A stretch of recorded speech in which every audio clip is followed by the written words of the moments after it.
le nord-est d'Haïti, une terre de collines ondulantes et de vallées fertiles. C'est là que se déroule l'histoire de la Compagnie Dauphin. Cette compagnie était un géant, un véritable empire du sisal. Pendant des décennies, elle a façonné la vie de milliers d'Haïtiens. La Compagnie Dauphin était plus qu'une simple entreprise. C'était un moteur de changement. Elle a apporté des emplois, des infrastructures et même une nouvelle ville. Mais son histoire n'est pas sans ombre. C'est une histoire d'ambition et d'exploitation.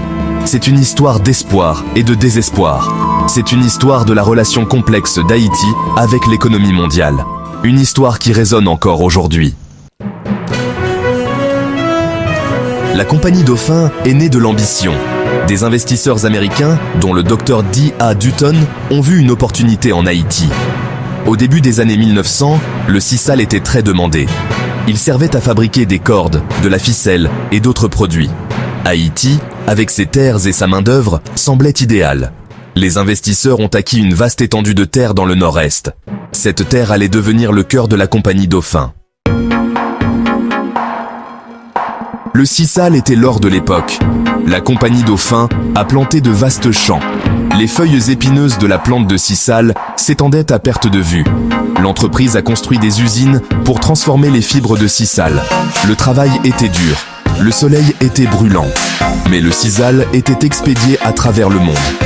Il partait vers les États-Unis, l'Europe et au-delà.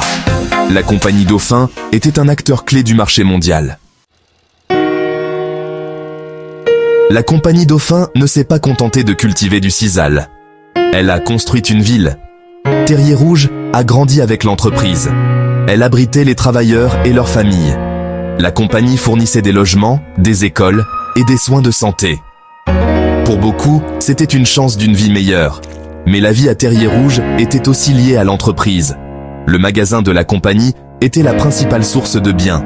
L'influence de la compagnie était omniprésente. La fortune de la Compagnie Dauphin a commencé à changer. Le marché mondial s'est transformé. De nouveaux matériaux ont remplacé le sisal. L'instabilité politique en Haïti a également eu des conséquences néfastes. L'entreprise a été confrontée à des grèves et à des troubles sociaux. À la fin du XXe siècle, la Compagnie Dauphin était en déclin. Elle a finalement fermé ses portes, laissant derrière elle un héritage complexe. L'héritage de la Compagnie Dauphin se fait encore sentir aujourd'hui. Les infrastructures de l'entreprise subsistent. Les routes, les bâtiments, le port. Mais les souvenirs aussi. Les anciens travailleurs et leurs familles partagent encore des histoires. Des histoires de difficultés et de résilience.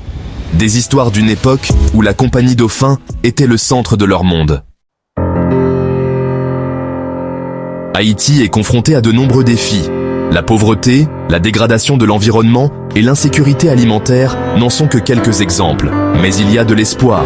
L'agriculture reste un élément vital de l'économie haïtienne.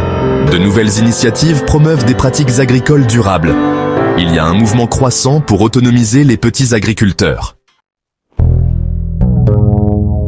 L'histoire de la Compagnie Dauphin offre de précieuses leçons.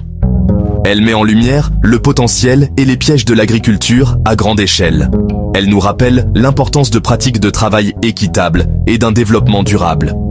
Haïti a le potentiel de reconstruire son secteur agricole. En tirant les leçons du passé, elle peut créer un avenir plus équitable et durable. L'avenir de l'agriculture haïtienne reste à écrire. Mais une chose est certaine. La terre et le peuple d'Haïti ont la résilience et l'esprit nécessaires pour surmonter n'importe quel défi. Peut-être que l'héritage de la Compagnie Dauphin servira de rappel. Un rappel que si le passé ne peut être changé, l'avenir est encore à écrire. Un avenir où l'agriculture haïtienne pourra à nouveau prospérer.